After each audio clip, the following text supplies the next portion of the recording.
Hello and welcome to this DIY Friday video. We're continuing with the kitchen refurb job that I started a couple of videos ago. You can see that the demolition work is going well, so I've taken out a huge chunk of wall that was behind me here. But I'm going to have to pause in the space of doing that because we've got pipes to remove. We've also got cables to remove, but as I've said before, you won't see me doing any electrical work on this channel. For that, nip over to eFix to see some of the electrical bits and bobs that we do over there. It's a great channel for electricians, really lots of helpful information, technical information, product demos. It's a great place to be. So yeah, this plumbing job that I've got to do now. I just want to say, first of all, I'm not a plumber, so please don't take anything that I say in this video as best practice. For that, go and look at one of the YouTube plumbers who will do a much better job of explaining what's going on here. This is just me doing my DIY, more of a vlog really than educational. But again, you know, it may just give you the impetus to have a go if you've got a job that you need doing and you're a little bit nervous about doing it. Often just getting on with it is the best way. So these pipes that are coming down here, they're not a central heating system. They're just purely and simply a hot and cold feed. If I just turn the camera around, you can see that they just come down the wall, round the bend here, and then they come out here. It's for an old appliance point. So there used to be a washing machine here, which actually only needed the cold feed. You can see there that the hot tap there has been capped off with a little brass stop end there, which is pretty cool. So we're going to be doing something similar up in the loft above here. We're going to cut the pipes and just cap them off with a couple of isolation valves. The reason that I'm using isolation valves rather than capping them off is that at some point I may need to take those pipes out into the garage, which is behind me here. That may well become a bit of a conversion for something else at some point. So I just want to leave those available with isolating valves rather than capping them off properly. So we're going to get up into the loft. We're going to cut those pipes. We're going to cap them off, and hopefully we're not going to drench the entire house. Now this system is a real pain to drain down. I've done this before. And because there's a hot water cylinder upstairs, it takes quite a long time to drain down. So I'm sure that you're not going to want to watch all of that. So I'll start draining that down, nip off and do something else, and then we'll revisit this when it's time to get in the loft and cut the pipes. So let's get on with it. Okay, so the most important part of any plumbing job ever when you've got to turn the water off is always make sure that you've got the kettle filled before you start. So there's a few cups of tea there for later. Also give the last warning for toilet trips. So everyone in the house has been. We've got 3 toilets, each one with a full cistern now. So that's 3 emergency toilet breaks before the water goes back on. So no going back now. Let's turn the water off. Stop tap down here. So I'll get that off. It's been off a few times while I've been here, so it's not too stiff, fortunately. And then we'll move on to the next step. Now I'm sure a plumber will be able to put me right on this, but I'm pretty sure that in a hot water cylinder like this one, where you've got the pipe going at the bottom, that I believe is the cold feed in, which comes from the big tank up in the loft, so up above there. So my understanding is that if I turn that off, that stopcock there, spin that round,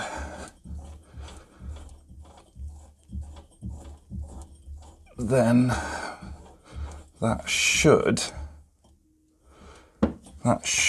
stop any new cold water coming into the tank. And off the top here, that's where the hot water gets drawn off and taken off down that big thick pipe in the corner down to the house. So you've got the shower connection just there with the other stopcock on. And then it also goes up for when this ever overheats, so that there's a sort of an expansion opportunity for the water to go up into the cold water tank again. As I say, my knowledge of plumbing is not exceptional. I know enough to be dangerous. So again, please don't take any of this as read, but that's my understanding of it. So hopefully we can drain the system down now. We've got the cold water turned off coming in, and the hot water tank is now switched off, so it should drain down. So we'll start opening up some taps upstairs and downstairs and get the water out of the system, hopefully. Okay, so I've drained the system down the best I can. You can probably still just hear in the background the trickling of the kitchen sink tap as the hot water continues to drain down. So I'm hoping that the vast majority of the water is out of the system. There's a sink directly behind me that these pipes tap off the feed to.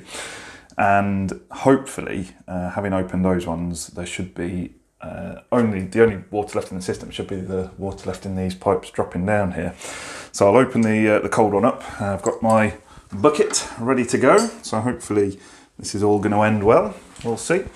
So I'll just use this to catch the excess water. Open that up.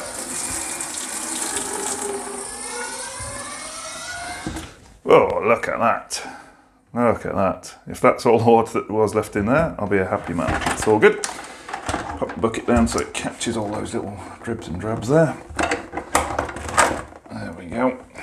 And now I'm going to try and get off the stop end off that other one. So we'll see how we go with that one. Get this off. Ah, there we go. That's barely on there. That's good. There we go. And do the same again. Open this up and hopefully there's not much left. Oh, nothing left. Absolutely nothing at all. So again, that's just dribbling. So hopefully those pipes are now drained down and it's very simply just a matter of going up into the loft space and chopping those pipes off and capping them. So into the dreaded loft space with the fiberglass, my favourite. Here we go. Okay, so let's talk about how extraordinarily frustrating jobs get sometimes. So I've come up into the loft space above the kitchen here. This is kind of like a side bit to the house, and so there's a garage at the front and this old utility and kind of breakfast space area behind it, which is why there's a funny little loft here in the downstairs part. But the problem that I've got, you can see the two pipes there going down. Hopefully they're just on camera. You can see those going down where we saw them from earlier. And the place where I really want to cut them and work on them is directly underneath this bit of bracing, which is so unbelievably frustrating because that would just have been perfect. And it's going to be tricky getting around here with the pipes in the way, and you know, there's not a lot of room to work here. So you can clearly see where the pipes are coming off. You've got the hot and cold pipes here, and they tee off and drop down over here.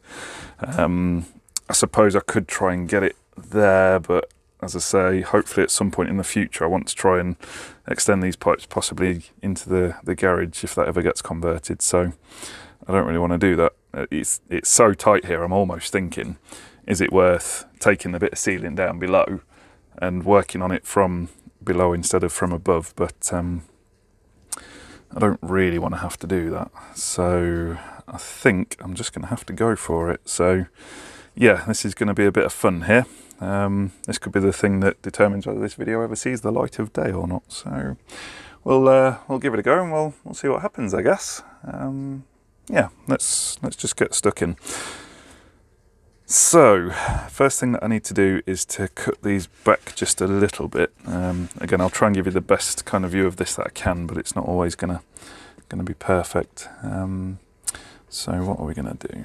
What are we going to do? I'm gonna struggle to get it on there, I think. I'm gonna struggle to get it on there.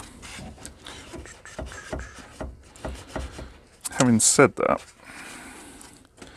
that is kind of resting on there at the moment. I suspect that if I undo that, it's going to try and drop off. I might need to put a bit of bracing in underneath this just to hold it up, maybe. In fact, yeah, I think I will have to do that. Wherever I cut it, I'll have to put a little noggin across between these two underneath just to hold them up a little bit, or something along those lines. Okay, so let's start cutting. Let's start cutting. Okay, I could get the cold pipe there. But I'm going to have space. I'm not even sure I'm going to have space to get my tool underneath to spin it around. This is going to be a real pain, this one. It's almost, it's like that would actually be the perfect position just there. But is that too close to that bend? I don't know. Do you know, I think I might go for it actually. I might do it there. I might just try and get it on there.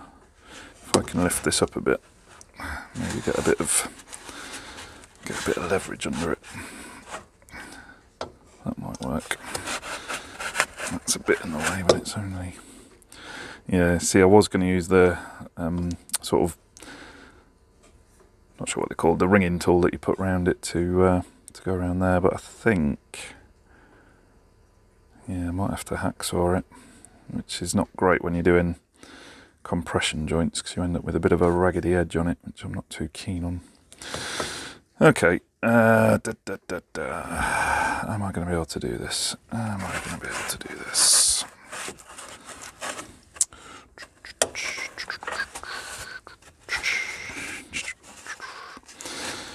Okay, let's try just removing this little bit of insulation for the time being, because that's holding up progress. I'm going to get it on there. I think I might, you know. I think I might just get it on there. Yeah. Okay. Okay, right, let's give it a go then. Let's give it a go. Now, I want to make sure I've got everything ready. Now, this is my tube cutter that I'm going to be using. So nice, simple bit of kit. No problems understanding how this works. It's a new one. I did have one of these, but I've lost a couple of plumbing tools, including my wire wool, which is really annoying. Because I'd normally just give this a little bit of a polish up before I put the compression joint on, but I'm not going to be able to do that because I don't have the wire wool. And I don't have the time to go out and get it, unfortunately, get a new one. We're already one toilet trip down within the family. We've only got 2 left, so we need to crack on.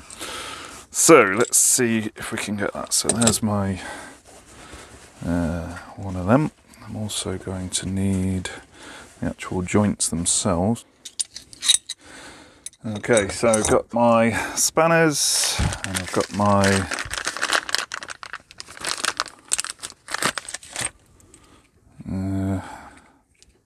isolating valve there, so that's all good. I haven't brought a screwdriver up, so I'll need to go and get one of those before I'm too old. In fact, I'll get one now just in case there's a little bit of water still dripping through this pipe. Okay, so I've got all my kit that I'm going to need. Enough talk, let's do. Okay, so that's going to get cut off there, so that'll just rest on there, giving it that little bit of support that it needs, hopefully without straining the pipe coming out of it. Maybe try and put it there instead. Yeah. Okay. Right. Let's do it. A whole world of plumbers out there laughing in a minute. Okay. So let's give this a go. Okay. Now I think that this is the hot one, which is normally the temperamental one in this house. So I'll tighten that up until it bites. Give it a spin round, and of course it's not gonna go. What do you reckon? Is this gonna be the slowest pipe cut on record ever? Is it even gonna go? Come on, baby. Come on. Well, it's definitely gonna be a contender.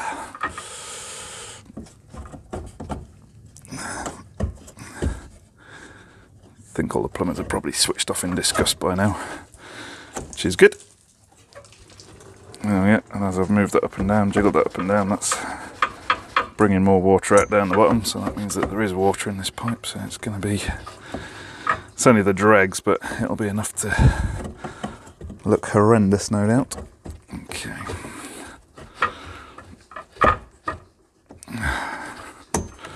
Yeah, this is not the approved way of cutting a pipe, by the way, just in case you were wondering. Yeah, I'm not getting anything around this side, so it's not going to go. Right, so don't think there's very much. Oh, look at that. Are we going to get it? Is it going to give? I think we might get a little bit lucky. Should just do this round and round and round in the same direction. I don't have much of a choice here. If there are any plumbers watching and you've got any tips, let me know. This is real life. This is the kind of struggle that we face sometimes. There we go. It is going. It's a bit painful, but it is going.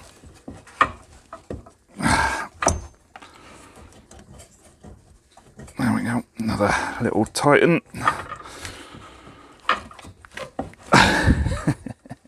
This is a nightmare.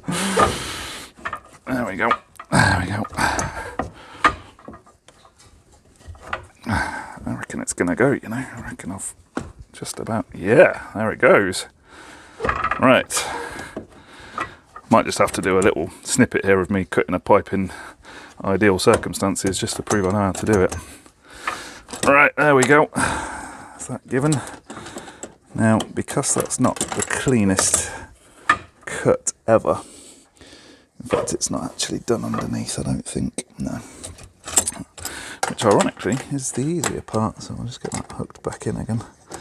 And just see if it'll be kind and will let me just finish off that bit underneath.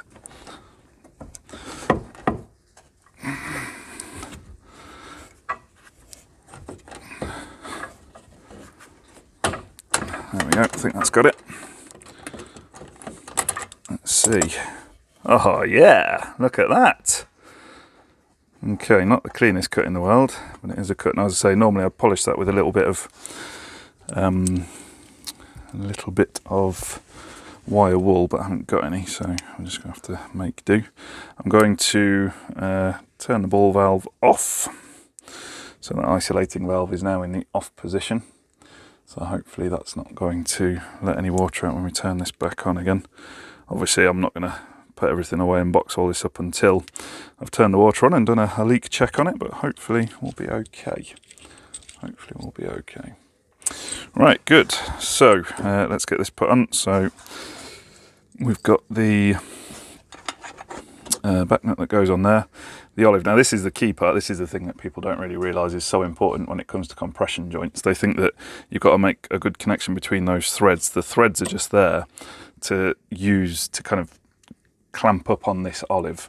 So this is what makes the seal. So this is the bit that needs to go on properly. So we'll pop that in there, and what happens is that as you do up this back nut onto the body here, it pushes that olive in and it kind of crimps it onto the pipe and clamps it right down, and that's what produces the watertight seal. You sometimes see people putting PTFE tape on these threads, and that doesn't really benefit you at all in any way.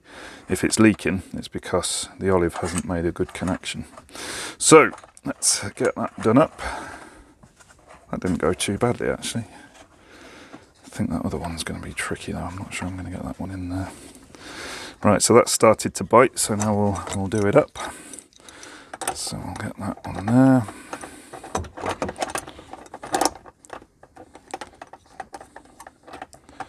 There we go. Get that sighted there, and then we'll start doing it up with this one.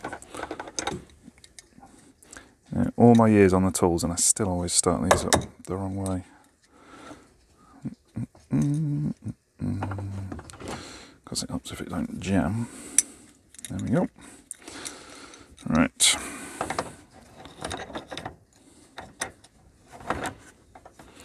Okay, right, so that's seated nicely.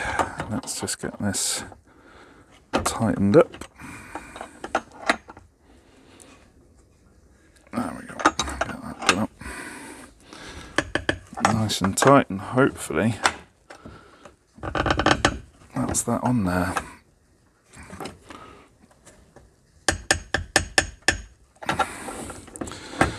We'll find out when we turn the water on.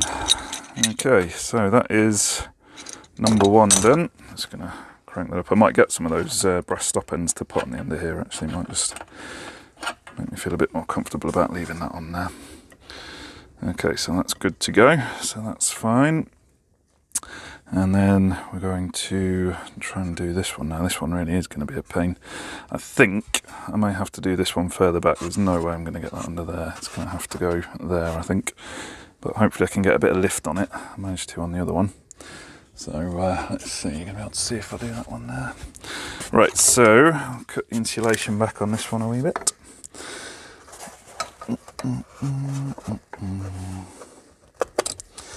At least with these sitting there timber and plasterboard, if it does leak, you're going to see it pretty quick. Okay, and again, I'll probably get a hacksaw in here normally, but there's just no room.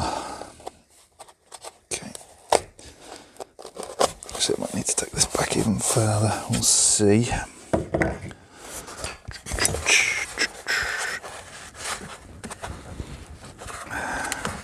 Time for finesse has come and gone. Try and cut that there. Keep this blade well away from my fingers. There we go.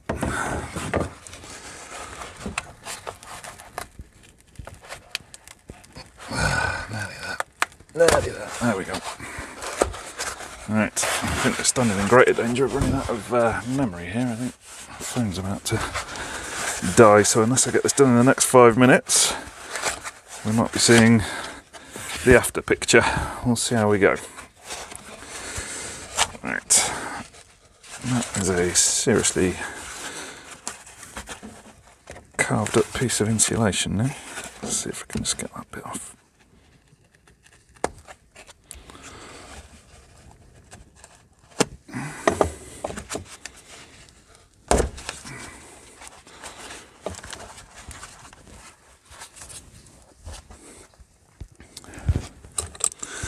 Right, try and cut this pipe down here.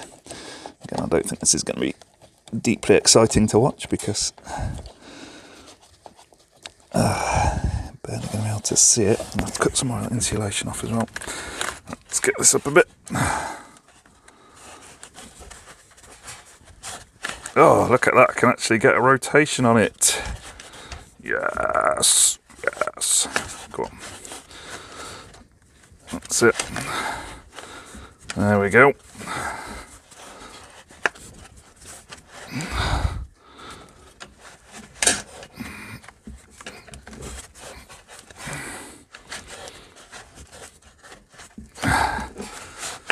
There we go. Another couple of turns I reckon will be that. Doesn't help having to do this left-handed as well. Doesn't help one bit. Okay.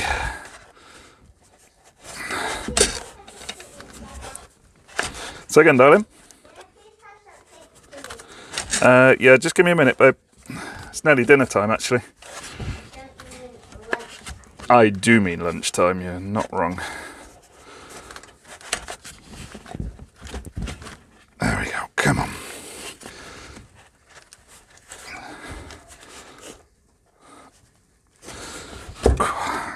Twist with the right hand, I think, because I'm struggling a bit with the left. There we go. Oh, come on. Phew, dear.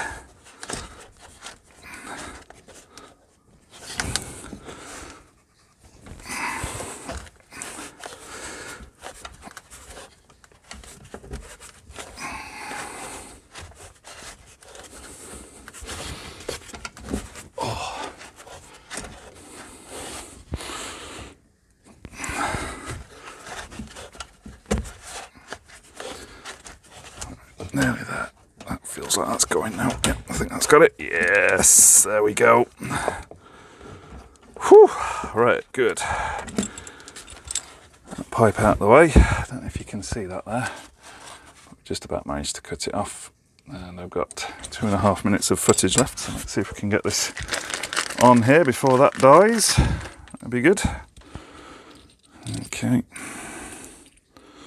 Do you know, I've just realised I think I've put that one on back to front. I have. So these do have a direction of flow, and I've got that first one on backwards, so I'm going to have to swap that over. Forgot to check for that. Again, this is the kind of thing you don't do very often. So there you go, see it's got a little arrow there pointing that way. That's the direction of flow. So I need to swap that one back over, which is a bit of a nuisance, but not the end of the world. Again, I think I've said a couple of times in this video that I'm not a plumber. And I think you probably believe me now. Right, there we go. That one is dribbling a little bit, so I want to get this one on pretty quick. That small amount of water coming out, it's not going to do any harm to plasterboard or anything like that. So, alright, just make sure that's seated nice and firmly. Of course, my hands are a bit slippery now, so it's just got exponentially harder. Okay. Try and get that on there, come on.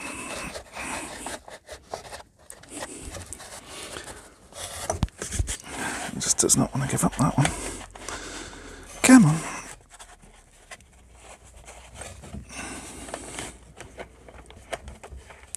cheat a little bit. There we go. There we go. That was a bit. Right, get the spanners on. Tighten it up and we're away, I think. Which one did I use? It was that one on the body. And that one on the nut. Again, not tons and tons of space here, but we'll do the best we can. Let's make sure that that's firmly on there as well. There we go.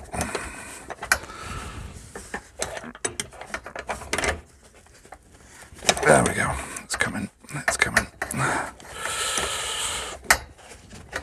Whew. I know there's often a bit of a jokey rivalry between plumbers and electricians, but they don't half make it look easy.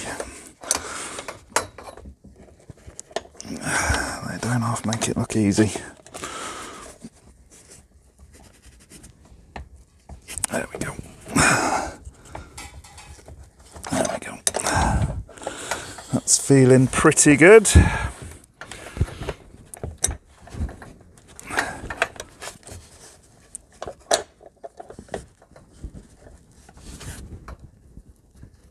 There we go. So I'm going to go and turn the water on. I've freed up some room on my phone now, so we've got some more recording time.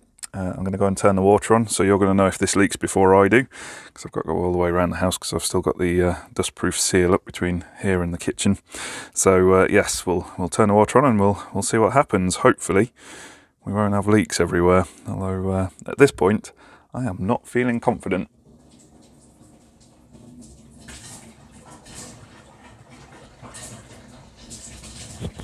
Okay, so you probably heard the water come gushing on there. So the question is, are there any little drippy drops anywhere? And I'm pleased to report that I don't think there is. That looks to me like two clean seals. Let's just check this one, because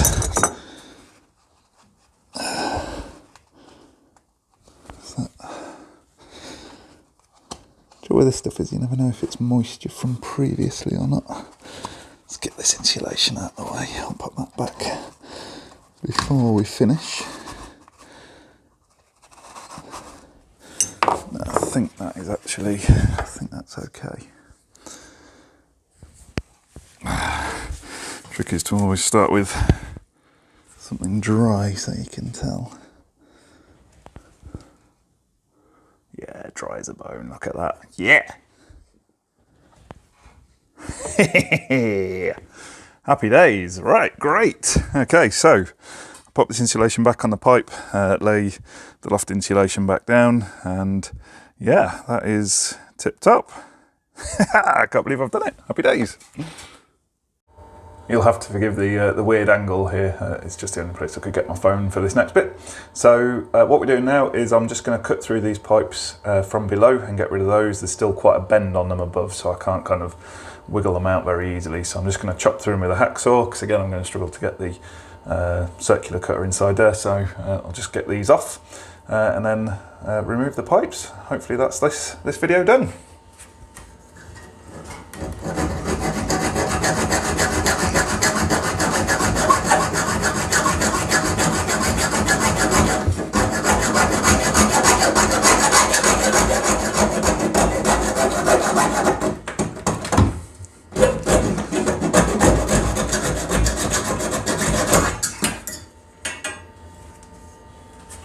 Of course, it doesn't help that this wall's lost a lot of its rigidity, so as I'm kind of cutting, it's swaying about all over the place. So we're nearly through now, just this other one to do, and then they should just push up, and I'll whip those out from above the next time I'm up there.